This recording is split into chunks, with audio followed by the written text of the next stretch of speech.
My own sister and uncle mocked my tiny apartment, treating me like the family failure. They thought they had finally broken my spirit, so I smiled, pulled out the keys to my new Lamborghini, and completely destroyed their false reality. Before we continue today's story, we have an urgent announcement to make. Due to technical issues, we are pivoting towards another channel. Please subscribe to our new channel, Inherited Revenge.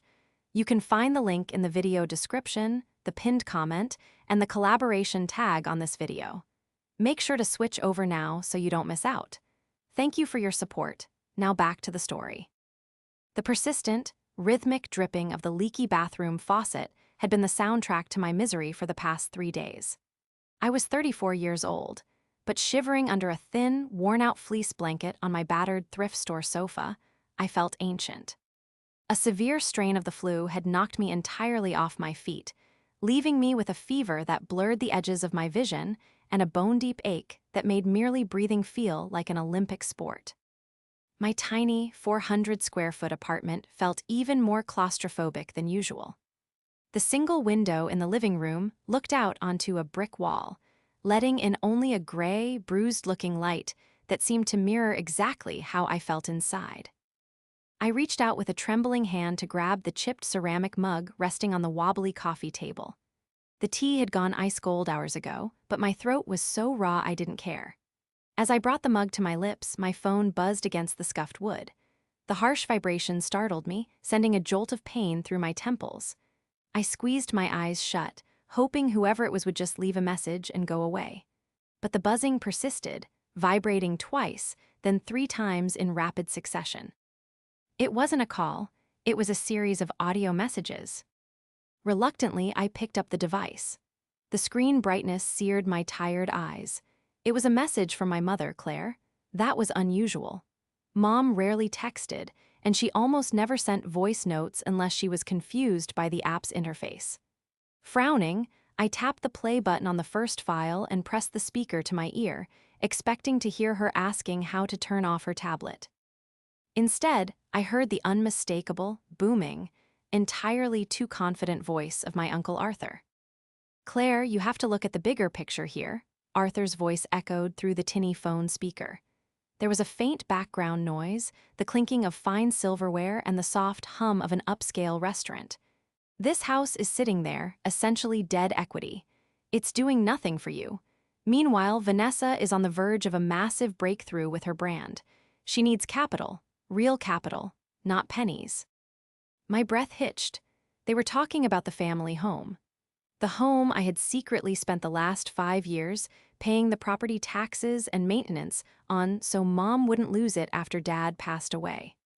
Then came my sister Vanessa's voice, smooth, rehearsed, and laced with that familiar tone of entitlement she had perfected since childhood. "Exactly, Mom. Think of it as an investment in our family's future. Uncle Arthur has the paperwork ready. It's just a simple home equity line of credit. We draw out the cash, I launch my lifestyle product line, Arthur manages the portfolio, and we pay the house off in a year. It's foolproof." There was a long pause. I strained to hear over the pounding in my own ears. Finally, Mom's voice came through, hesitant and weak. "But what about Sophia? Shouldn't we discuss this with her? She helps out sometimes. She might be upset if we leverage the house without telling her."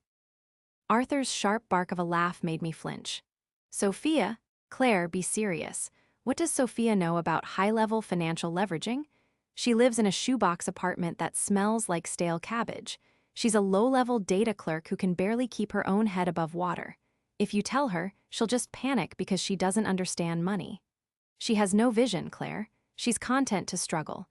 You can't let her small-mindedness hold back Vanessa's potential." "He's right, Mom," Vanessa chimed in, her voice dripping with condescension.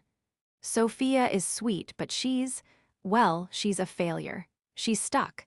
We're trying to elevate this family. Besides, it's your house. She has no claim to it. Let her stay in her little bubble. She doesn't need to know until we're millionaires and we buy her a nicer sweater for Christmas." Another pause. Then, the sound that shattered my heart into 1,000 jagged pieces. "All right," Mom sighed, sounding relieved to have the decision taken out of her hands. Pass me the pen, Arthur. Let's do this before I lose my nerve. The recording clicked off. It had been an accidental recording, likely triggered when Mom rummaged in her overly stuffed designer purse. She had inadvertently sent me the exact moment she signed away the only security she had left, completely erasing my years of silent sacrifice, all while allowing them to drag my name through the mud. The physical illness that had me bedridden suddenly felt entirely insignificant. The betrayal was worse than the fever burning through my veins. For a long time, I just sat there in the dim light of my apartment, the phone resting heavily in my lap. I didn't cry. I didn't scream. I felt entirely numb, as if I had been submerged in a freezing lake. My own mother, my sister, my uncle. They had sat in some fancy bistro, sipping overpriced sparkling water, and casually agreed that I was nothing. A failure. A small-minded data clerk who deserved to be kept in the dark while they gambled away the family's last remaining asset. When the numbness finally began to recede, it was replaced by a slow, simmering anger that chased away my chills and brought a flush to my cheeks that had nothing to do with the flu. I needed to hear it from her. I needed to give her one chance, just one, to tell me the truth. I dialed Mom's number. It rang 4 times before she picked up. "Hello, sweetie," she answered. Her tone was light, airy, and entirely fabricated. It was the voice she used when she was trying to pretend everything was perfect. "How are you feeling? Did you drink that broth I told you about?" "I'm feeling a bit better, Mom," I lied, my voice tight and raspy. I stared at the peeling paint on the wall across from me, gripping the phone so hard my knuckles turned white. "What are you up to today?" "Oh, just running errands," she said quickly, her voice pitching up a fraction of an octave. "Vanessa and I are just out and about. We had a lovely lunch with your Uncle Arthur." "Arthur," I repeated, letting the name hang in the air for a second. "That's nice. What were you all talking about?" There was a hesitation on the line, a sudden, heavy silence that spoke volumes. I could almost picture her looking nervously across the table at Arthur and Vanessa, silently asking them what to say. "Just family matters, Sophia," she finally replied, her tone shifting from airy to defensive in the blink of an eye. "Nothing for you to worry your pretty head about. You just focus on getting over that bug so you can get back to work. We know how much you need those hours at the office to make your rent." The sheer condescension in her voice, mimicking Arthur's earlier cruelty, was like a physical slap across the face. She was perfectly willing to adopt their narrative of me as the pathetic, struggling daughter if it meant avoiding conflict with them. "Right, my rent," I said quietly. "Mom, are you sure everything is okay? With the house, with the finances, you can always talk to me."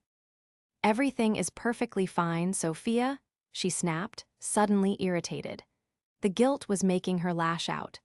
"Arthur is handling some restructuring for us. He's a professional. He understands things that you and I just don't have the background for. Honestly, you should be grateful he's stepping up to help us, considering how limited your own resources are." I closed my eyes, taking a deep, shuddering breath. She had made her choice.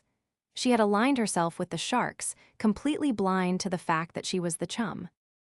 "Okay, Mom," I said, my voice dropping to a near whisper, drained of all emotion.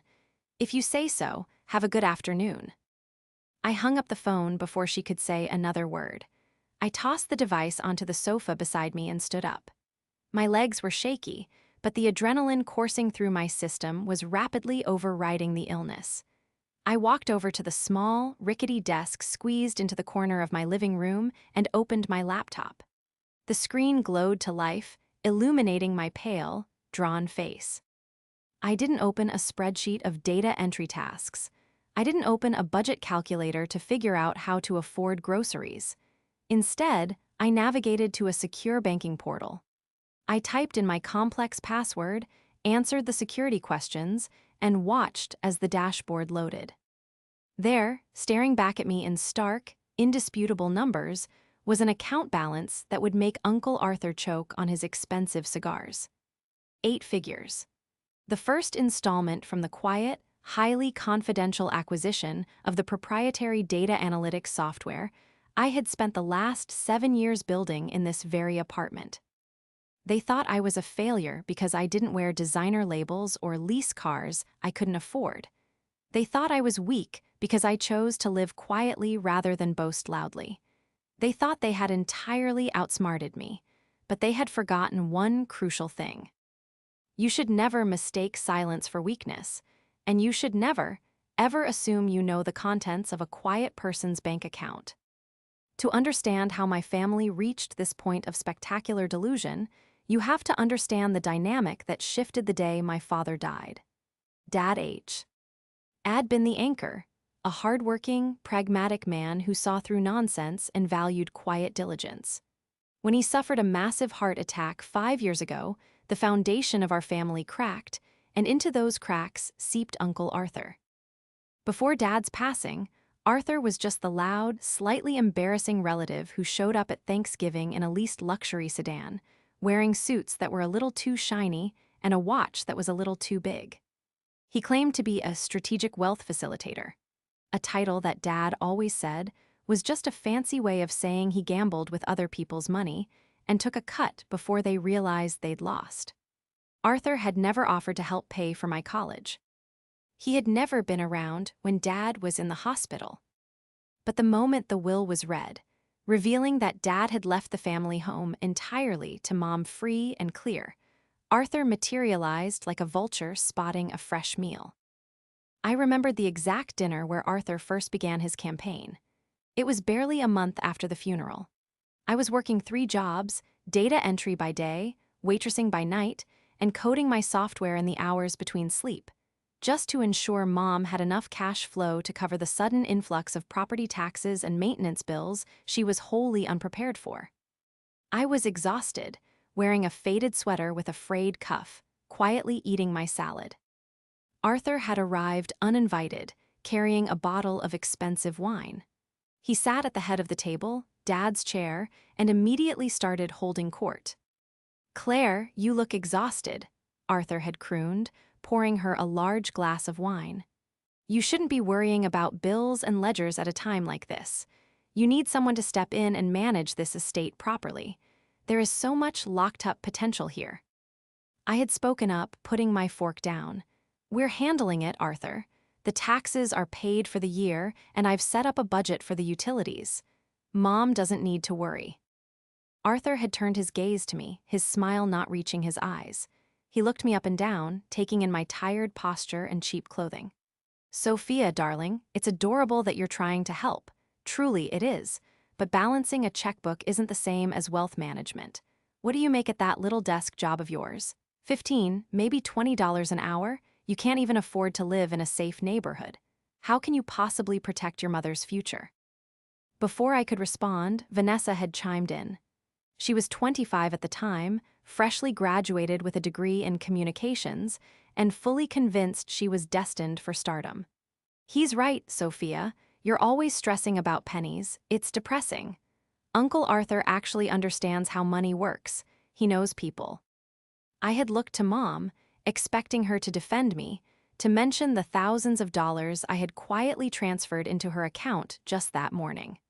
But Mom just looked down at her plate, intimidated by Arthur's booming confidence and Vanessa's sleek, polished agreement. "Arthur is just trying to look out for us, Sophia," Mom had murmured softly. That was the turning point. From that day on, Arthur became the family patriarch. He convinced Mom that she was fragile and incapable. He convinced Vanessa that she was a genius who just needed the right backing. And he systematically framed me as the pathetic, struggling sister whose advice was worthless because she had nothing to show for her life. I never corrected them. I let them believe I was broke because it was easier than fighting Arthur's ego, and because every ounce of my energy was going into building my company. I endured the snide remarks about my clothes. I sat silently through family gatherings while Arthur boasted about fictional successful trades and Vanessa showed off handbags that cost more than my monthly rent, secretly funded by Mom's dwindling savings. I sacrificed my own reputation in the family to keep the peace and protect my mother. But looking at my laptop screen now, listening to the echo of their cruel laughter on that voicemail, I realized that my sacrifice hadn't protected her at all. It had only emboldened a parasite. Arthur had finally made his play for the house, the biggest asset Mom had.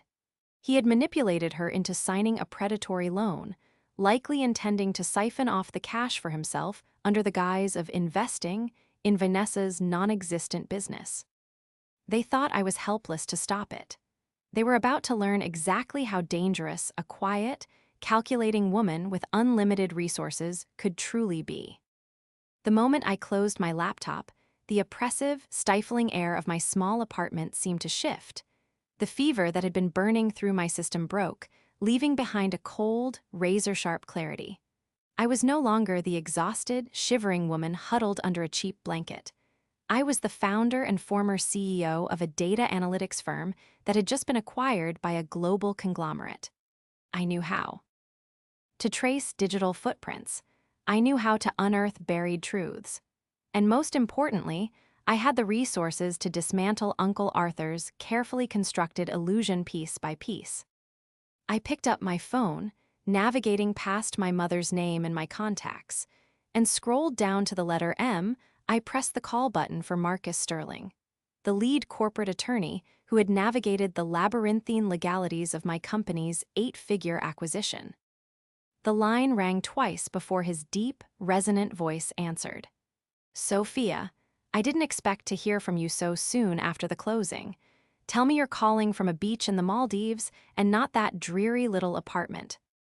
"I'm still in the apartment, Marcus," I replied, my voice steady, the raspiness of my flu fading into the background. "And I need your help with something highly personal. It requires absolute discretion and extreme urgency." The conversational warmth instantly vanished from his tone, replaced by the sharp, focused attention of a legal shark smelling blood in the water. "Tell me exactly what you need." "I need a comprehensive background check and asset trace on an individual named Arthur Pendleton. He operates under a supposedly registered entity called Pendleton Strategic Wealth Facilitators. I need to know every LLC tied to his name, every filed tax return, every court record, and the current liquidity of his business accounts. Furthermore, I need to know if he has recently initiated a home equity line of credit application using my mother's property as collateral." I heard the rapid clicking of a high-end mechanical keyboard on Marcus's end. "Pendleton, got it. I have a team of forensic accountants who can tear his financial life down to the studs by tomorrow morning. But Sophia, if he's moving on a property deed, we have a very narrow window before the funds are dispersed. Do you want me to file an immediate injunction to freeze the asset?" "No," I said, a cold smile forming on my lips. "If we freeze it now, my mother will just view me as the villain who ruined my sister's big chance. Arthur will spin it to make himself look like a persecuted martyr. I don't just want to stop the transaction, Marcus. I want to expose exactly what he is, so undeniably that they can never defend him again. Let him build his house of cards as high as he wants. We are going to pull the bottom card out in front of everyone." "Understood," Marcus said. "I'll have the preliminary dossier sent to your encrypted server within the next 12 hours. Stay near your screen." I spent the rest of the night pacing the short length of my living room, drinking black tea and watching the clock. At exactly 6 in the morning, a notification chimed on my secure laptop. The file from Marcus was thick, terrifying, and utterly damning. As I scrolled through the pages of heavily redacted bank statements, civil court filings, and shell company registrations, the true scope of Arthur's deception became sickeningly clear. Pendleton Strategic Wealth Facilitators wasn't a wealth management firm. It was a hollow shell company with a registered address at a strip mall post office box. He had no active investment portfolio. His primary source of income appeared to be high-interest personal loans and, devastatingly, settlements from 2 previous elder fraud lawsuits that had been quietly swept under the rug out of court. And Vanessa's lifestyle brand? It consisted of a single registered domain name and an Instagram account with bot followers. There was no business plan, no supply chain, no manufacturer. Arthur wasn't securing a loan to fund her dream. He was using her vanity to trick my mother into handing over the equity of the only home she had ever known, entirely to pay off his own mounting legal debts. I possessed the key documents, I had the leverage. It was time to step out of the shadows. I didn't bother changing out of my simple, unassuming clothes, a pair of dark jeans and a plain gray sweater. They expected the struggling data clerk, and I was going to let them see her right up until the moment I shattered their reality. I drove my modest, 10-year-old sedan to the family home, the tires crunching against the familiar gravel driveway. Before I even reached the front door, I could hear the sound of clinking glasses and boisterous laughter echoing from the back patio. I walked around the side of the house, pushing open the wooden gate. The scene that greeted me was sickeningly festive. Uncle Arthur was leaning back in Dad's favorite wrought iron patio chair, a thick cigar clamped between his teeth, holding a glass of amber liquid. Vanessa was perched on the edge of a sun lounger, examining her manicured nails, while Mom hovered nervously near the patio table, arranging a plate of expensive imported cheeses. "Well, well, well," Arthur boomed the moment he spotted me. His eyes raked over my simple outfit, his lips curling into a condescending smirk. "Look who decided to emerge from her little cave. Feeling better, Sophia? We didn't think you'd be able to afford the gas to drive all the way out here." Vanessa didn't even look up from her nails. "Honestly, Sophia, you shouldn't be out if you're contagious. I have a very important networking event tomorrow, and I cannot afford to look puffy." Mom wrung her hands together, a forced, tight smile stretching across her face. "Sophia, sweetie, what a surprise, we were just having a little celebration." "I know exactly what you're celebrating," I said, my voice cutting through the humid afternoon air like a blade. I didn't raise my volume, but the absolute icy calm in my tone made all three of them freeze. I walked slowly onto the patio, stopping a few feet from Arthur's chair. "You're celebrating the successful manipulation of a grieving widow. You're celebrating the fact that you, Arthur, just coerced Mom into signing a home equity line of credit to the tune of $300,000, effectively mortgaging her future to fund your delusions." The silence that followed was absolute. A bird chirped loudly in the oak tree above, amplifying the sudden, tense quiet. Arthur's face flushed a deep, mottled red. He pulled the cigar from his mouth, his fake joviality evaporating instantly. "How dare you?" he hissed, leaning forward. "You have been snooping in family business that does not concern you. You are a paranoid, jealous little girl who cannot stand to see her sister succeed." "Succeed at what, Vanessa?" I asked, turning my gaze to my sister. Her mouth was slightly open in shock. "I've seen the registration for your so-called business. You have 0 registered trademarks. You have 0 vendor contracts. Your business model is nothing but a mood board on a laptop. If Arthur hands you any of that money, it will be gone in 6 months on designer shoes and luxury vacations." "You're just jealous," Vanessa screeched, standing up so fast she knocked over her glass of sparkling water. "You've always been jealous of me. Uncle Arthur is a professional. He knows what he's doing." "A professional?" I laughed, a short, humorless sound. I reached into my bag and pulled out a single, neatly folded sheet of paper. I tossed it onto the glass patio table, right on top of the imported cheese. "That is the corporate registration for Pendleton Strategic Wealth Facilitators. Your firm, Arthur, is registered to a P.O. box next to a laundromat. You hold 0 active investment licenses in this state. You aren't a wealth facilitator. You're a con artist." Mom gasped, her hands flying to her mouth. "Sophia, stop it. Arthur is family. You can't say these terrible things." Arthur stood up, towering over me, his fists clenched at his sides. The mask of the benevolent patriarch had entirely slipped, revealing the desperate, cornered bully underneath. "You listen to me, you pathetic little failure," he spat, his voice trembling with rage. "You know nothing about the financial sector. I am trying to save this family from the mediocrity you wallow in. If you ever speak to me like this again, I will ensure you are entirely cut off from this family. Do you understand me?" "You will have nothing." I looked him dead in the eye, not backing down an inch. You can't cut me off from something I walked away from years ago, Arthur. And as for having nothing, you have no idea what I have. I turned on my heel and walked back toward the gate, leaving the toxic silence hanging heavily over the patio. The trap was set. Now, I just had to wait for them to desperately try and spring it. The fallout from the patio confrontation was immediate and chaotic. For the next 3 days, my phone blew up with furious, poorly spelled text messages from Vanessa, accusing me of trying to sabotage her entire future out of pure spite. Arthur, conversely, went entirely silent toward me, which told me he was panicking.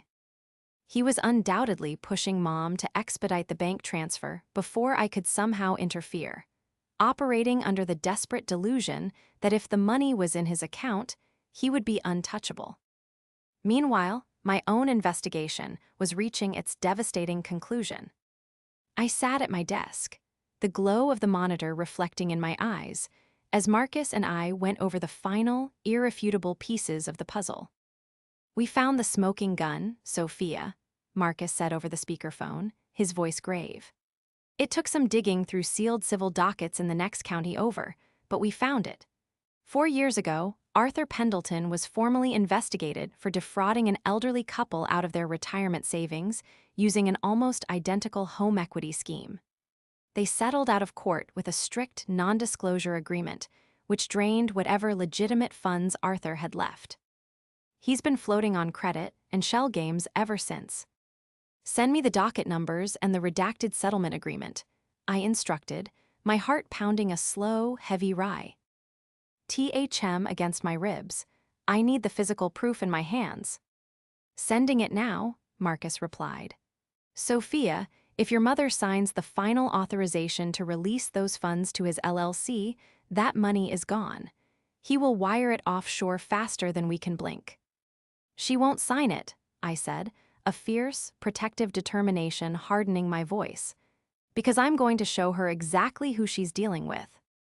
Barely an hour after, I printed the thick stack of damning legal documents. A frantic knocking echoed on my apartment door. I opened it to find Mom standing in the dim hallway, looking smaller and older than I had ever seen her. She was trembling, clutching her designer purse to her chest like a shield. Mom, I said softly, stepping aside to let her in. She walked into my cramped living room, looking around at the worn furniture and the faded walls as if seeing them for the first time. Arthur said, she started, her voice breaking. Arthur said you threatened him. He said you're mentally unwell, Sophia. He said you're trying to destroy the family because you're unhappy with your own life. He wants me to sign the final bank release this afternoon. He says if we wait, the market window will close and Vanessa's business will fail. I gently placed my hands on her shoulders and guided her to the battered sofa. Sit down, Mom, please. She sank into the cushions, tears brimming in her eyes. Why are you doing this, Sophia? Why can't you just let us have this one good thing? You've always been so independent, so distant. Why do you suddenly care about the house? Because it's your home, Mom, I said, sitting on the coffee table directly in front of her, forcing her to look into my eyes. And because I have never been distant, I have been working. Quietly. I never told you because I knew if Arthur found out I had money, he would never stop hunting it. And he would use you to get to it. Mom blinked, confused. Money? Sophia, you live in a tiny apartment. You work a data entry job. I quit that job 5 years ago, Mom, I said gently. I spent the last 5 years building a software company right here at this desk. I just sold it. Before she could process that massive paradigm shift, I reached onto the desk and picked up the thick manila folder containing the legal documents Marcus had sent. I placed it in her trembling hands. I don't care if you don't believe me about my own life right now, I told her, my voice firm and unwavering. But you have to believe this. Open it. Read the first page. It's a court settlement, Mom. 4 years ago, Arthur tricked another family into doing exactly what you're doing right now. He stole their retirement. He is entirely broke, and he is using Vanessa's vanity to steal your house so he doesn't go to prison for his other debts. Mom looked down at the folder as if it were a venomous snake. Slowly, with shaking fingers, She opened the cover. I sat in silence as she read the dense legal text, watching as her eyes darted back and forth across the page. I watched the exact moment her loyalty shattered. Her breath hitched, a small, wounded sound escaping her throat as she saw Arthur's signature at the bottom of a confession of financial liability. "Oh my God," she whispered, the papers slipping from her grasp and scattering across the worn rug. He promised me. He said he was protecting us." "He was hunting you," I corrected softly. Mom buried her face in her hands, her shoulders shaking with quiet, devastating sobs. She was finally broken free from his spell, the terrible reality of her near ruin crashing down upon her. I moved from the table and sat beside her on the sofa, wrapping my arms around her. "It's okay," I murmured into her hair. "You didn't sign the final release. We still have the house. And tomorrow night, at the big family dinner Arthur planned to celebrate his victory, we are going to make sure he never attempts to manipulate this family ever again." The reservation was under Arthur's name at Le Petit Chateau, arguably the most pretentious, outrageously expensive French restaurant in the downtown financial district. It was the exact kind of place Arthur favored, a dimly lit, velvet-draped establishment where the menus had no prices and the waiters spoke in hushed, reverent whispers. He had chosen it intentionally, a grand stage to celebrate what he believed was his ultimate victory. The final signing of the paperwork that would drain my mother's home equity into his fraudulent accounts. I arrived precisely 10 minutes late. I didn't bother to dress up for the occasion. I wore the same dark jeans, a simple white blouse, and a plain black blazer. As I walked through the heavy, brass-studded oak doors, the maitre d' took one look at my sensible, scuffed loafers and visibly hesitated before leading me to the private dining alcove Arthur had reserved. As I approached the table, the scene was a grotesque tableau of unearned triumph. Arthur W. As seated at the head of the heavy mahogany table, an oversized crystal glass of deep red wine resting in his thick hand. He was wearing a new, loudly patterned silk tie and a smug expression that made my stomach churn. Vanessa sat to his right, wearing a shimmering cocktail dress that undoubtedly cost more than my monthly grocery budget, furiously typing on her phone, entirely absorbed in her own manufactured reality. And then there was Mom, sitting to Arthur's left. To the casual observer, she might have looked merely tired, but I knew her tells. I saw the rigid stiffness of her spine, the pale, almost translucent quality of her skin, and the way her hands were tightly clasped in her lap, her knuckles white. She looked up as I approached, her eyes meeting mine. In that brief, silent exchange, an entire conversation occurred. She was terrified, but beneath the fear, I saw the hard, unyielding spark of a woman who had finally woken up. We had a plan. Well, Arthur boomed, his voice deliberately loud enough to carry past the heavy velvet curtains of our alcove. He gestured expansively with his wine glass, spilling a drop onto the crisp white linen tablecloth. "Look who decided to grace us with her presence. I was beginning to think your little car had broken down on the way from the slums." I pulled out my chair slowly and sat down, carefully placing my worn leather handbag on the floor. I folded my hands on the table and looked at him calmly. "My car is running perfectly fine, Arthur. Thank you for your concern." Vanessa finally looked up from her screen, rolling her eyes dramatically. "Honestly, Sophia, you couldn't have dressed up? Just a little? This is a celebratory dinner. Uncle Arthur is finalizing the capital for my brand launch tomorrow morning. We're celebrating our future. You look like you're about to ask us for a loan." Arthur chuckled, a wet, patronizing sound that grated against my nerves. He leaned forward, resting his heavy elbows on the table, invading my space. "Speaking of loans, Sophia, how are things over in your neck of the woods? Still living in that tiny apartment?" He laughed again, louder this time. "I imagine the rent is getting steep for a mere data clerk, especially with inflation." Vanessa scoffed, taking a delicate sip of her sparkling water. She sneered, her lip curling in genuine distaste. "Must be tough. Honestly, I don't know how you can stand waking up in that depressing little box every day.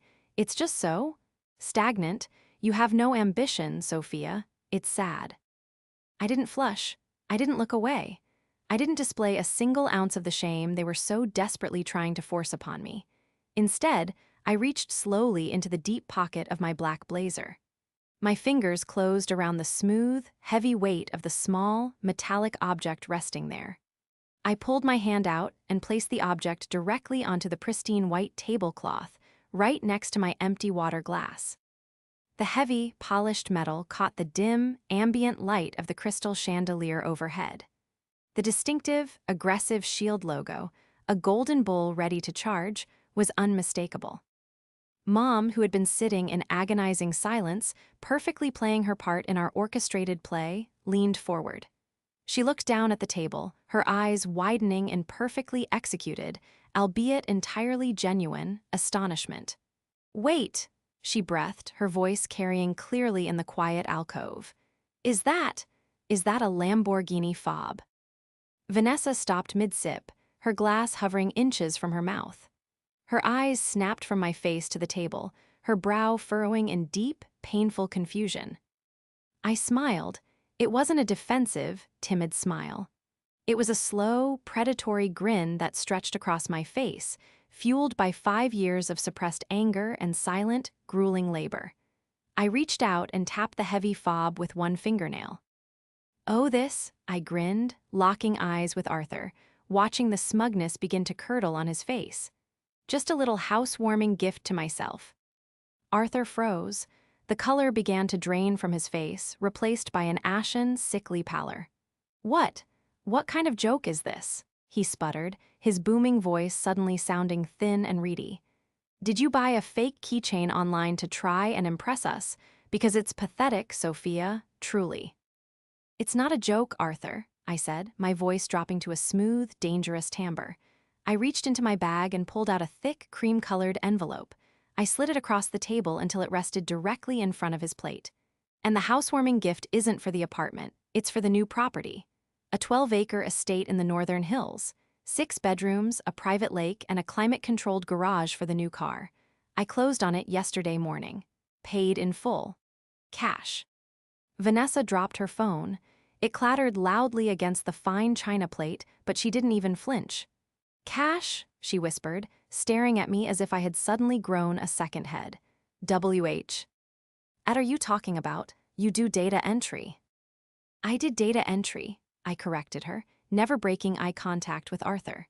"To pay Mom's property taxes because Arthur refused to help when Dad died. But in my spare time, I built a predictive data analytics software firm. A firm that I just sold to a global conglomerate for an 8-figure sum. I don't live in a tiny apartment because I'm a failure, Vanessa. I live there because I don't need to wear my wealth to know my worth, unlike some people at this table." Arthur's mouth opened and closed silently, like a fish pulled onto the deck of a boat. His mind was furiously trying to compute this impossible reality, trying to find an angle, a way to spin this massive revelation into an advantage for himself. "Sophia," he finally gasped, trying to force a sickly, desperate smile onto his face. This is incredible news. Why didn't you tell your family? With this kind of capital, my firm could." "Your firm," Mom suddenly interrupted. The entire table went dead silent. Mom had never in 5 years raised her voice to Arthur. She had never interrupted him. She sat up entirely straight, pushing her chair back slightly from the table. The trembling fear was entirely gone from her posture, replaced by a cold, magnificent fury. She reached into her own handbag and pulled out the thick manila folder I had given her the night before. She didn't slide it across the table. She slammed it down onto the mahogany wood with a force that made the silverware jump and the crystal wine glasses ring. "Your firm, Arthur, is a post office box next to a laundromat," Mom stated, her voice trembling not with fear, but with absolute, unrestrained rage. "Your firm is a front for a man who preys on grieving widows. A man who was sued 4 years ago for defrauding an elderly couple out of their retirement savings using the exact same home equity scheme you tried to pull on me." Arthur recoiled as if he had been physically struck. "Claire, who told you?" "Read it, Vanessa," Mom commanded, ignoring Arthur entirely and pointing a shaking finger at the manila folder. Read the court documents. Read how your beloved, professional uncle settled out of court and admitted to financial liability. He has no money. He has no licenses. He was going to use my house to pay off his own mounting legal debts, and he was going to leave us completely destitute. Vanessa looked at the folder, then at Arthur, panic rising in her chest. Uncle Arthur, is this true? What about my launch capital? Arthur stood up so violently his chair tipped backward, crashing onto the carpeted floor. Several patrons in the main dining room turned their heads, peering through the curtains at the commotion. His face was a mask of pure, cornered panic. He pointed a trembling, furious finger at me. You stole those documents? This is slander. I will sue you for everything you have. I will ruin you. You can't ruin me, Arthur, I said calmly, leaning back in my chair. Because my lawyers are already 10 steps ahead of you. The documents are public record if you know which county dockets to unseal. And furthermore, I've already forwarded a comprehensive file of your current banking activities, including your fraudulent application for Mom's loan, to the State Financial Regulatory Board. They are very interested in your strategic wealth operations. Mom stood up, her eyes blazing. She looked at Arthur not as a patriarch, but as a pathetic, shrinking parasite. You are never to contact me again, Arthur. You are dead to me, and if you ever try to come near my home, Sophia's lawyers will ensure you spend the rest of your miserable life in a federal penitentiary. She turned to Vanessa, who was openly weeping now, her makeup running down her face in dark streaks, her illusions of unearned grandeur shattered into a million pieces. And you, Mom said, her voice softer but incredibly firm. You need to wake up, Vanessa. The free ride is over. You are going to get a real job, and you are going to learn how to support yourself. I am done funding your vanity at the expense of my sanity. Mom picked up her purse and turned her back on Arthur, extending a hand toward me. Come on, Sophia. The air in here is suddenly very stale. I stood up, leaving the empty, overpriced menu on the table. I picked up the Lamborghini fob, the heavy metal cold and satisfying in my palm, and walked out of the alcove with my mother, leaving Arthur sputtering helplessly among the ruins of his own grand deception. The crisp evening air hit us the moment we stepped out of the heavy restaurant doors. I handed the black fob to the stunned valet, who took one look at my sensible loafers and then down at the Raging Bull logo, his eyes widening to the size of saucers. Within minutes, the low, thunderous roar of a V10 engine echoed through the stone courtyard. When the matte black Lamborghini Huracan pulled up, idling with a menacing me. Chanical purr, Mom actually laughed, a bright, clear sound I hadn't heard in 5 long years. I opened the passenger door for her, helping her sink into the low, incredibly crafted leather seat. I slid behind the wheel, the dashboard illuminating like the cockpit of a fighter jet. As we pulled away from the curb, leaving the restaurant and the toxic remnants of our family behind in the rearview mirror, the silence in the cabin was profoundly different from the silence in my tiny apartment. It wasn't oppressive. It was expansive, full of unspoken relief and the thrilling promise of a future completely unburdened. The fallout over the next few weeks was swift and entirely merciless. Marcus Sterling, true to his word, had coordinated the release of our findings with absolute surgical precision. Arthur's panicked attempt to secure a quick loan from a shady, high-interest lender to cover his tracks backfired spectacularly when the State Regulatory Board froze all accounts tied to his name and his fictitious LLC. 2 days after the dinner, he was formally served with a mountain of legal injunctions that completely paralyzed him. He was forced to sell his leased luxury car and quietly vacate his high-rise apartment, disappearing into the woodwork to avoid the impending criminal fraud charges Marcus was actively helping the authorities build. Vanessa, stripped of her enabler and her primary source of unearned income, had a spectacular, highly public meltdown on her social media accounts, claiming she was a victim of a toxic family conspiracy. When her remaining credit cards were declined, reality finally crashed down upon her. The last I heard from a mutual acquaintance, she had quietly deleted her lifestyle brand page and taken a job as a receptionist at a dental clinic just to make her rent. Mom held firm to her boundary. She refused to take Vanessa's calls until she proved she could hold down a job for 6 consecutive months. It was tough love, but it was the only kind of love that could save my sister from herself. As for me, I finally packed up the tiny 400-square-foot apartment. I stood in the empty space one last time, looking at the faded spot on the wall where my desk used to sit.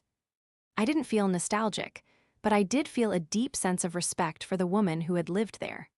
She had endured the cold, the sickness, and the agonizing cruelty of her family, all while quietly building an empire in the shadows. The new estate was everything I had promised and more. It sat at the end of a long, winding driveway lined with ancient oak trees, entirely hidden from the main road. The house itself was a sprawling, modern masterpiece of glass and stone, overlooking a private, glittering lake. A month after the dinner, I invited Mom over for her first official visit.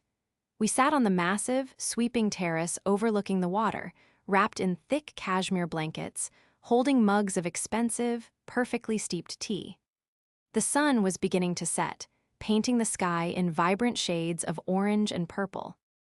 Mom looked out over the property, a look of profound peace settling over her features. She turned to me, her eyes shining with unshed tears. "I am so incredibly sorry, Sophia," she whispered, her voice breaking slightly. "I was so blind. I let him make you the villain. I let him tell me you were broken, when all along you were the only one holding this entire family together. I don't know how you can ever forgive me." I reached over and took her hand, squeezing it tightly. "There's nothing to forgive, Mom. Arthur was a professional predator. He found our weak spot when Dad died, and he exploited it perfectly. You were grieving, and he offered you an illusion of safety. Anyone would have wanted to believe him. But you didn't," she pointed out softly. "You saw through him from the very first day." "I saw through him," I agreed, taking a sip of my tea. "But I also knew that if I fought him without absolute, irrefutable proof, he would just manipulate you into cutting me off. I had to wait. I had to build my own armor and my own weapons before I could go to war for you." Mom leaned her head against my shoulder, letting out a long, shuddering sigh of relief. "Well," she murmured, looking down at the heavy, intricate stone patio beneath our feet, "you certainly won the war. I've never felt so safe in my entire life." I smiled, looking out at the calm, mirror-like surface of the lake. The leaking faucet was gone. The cramped walls were gone. The constant, gnawing anxiety of protecting my mother from a monster in a tailored suit was finally extinguished. I had played the long game, enduring years of mockery and deliberate underestimation, entirely secure in the knowledge of what I was building in the dark. They had laughed at my tiny apartment. They had sneered at my worn-out clothes. They had genuinely believed I was the tragedy of the family. But as I sat on the terrace of my multi-million-dollar estate, listening to the quiet, soothing sounds of the surrounding forest, I knew the absolute truth. I wasn't a tragedy. I was the architect of my own justice, and I had built it flawlessly.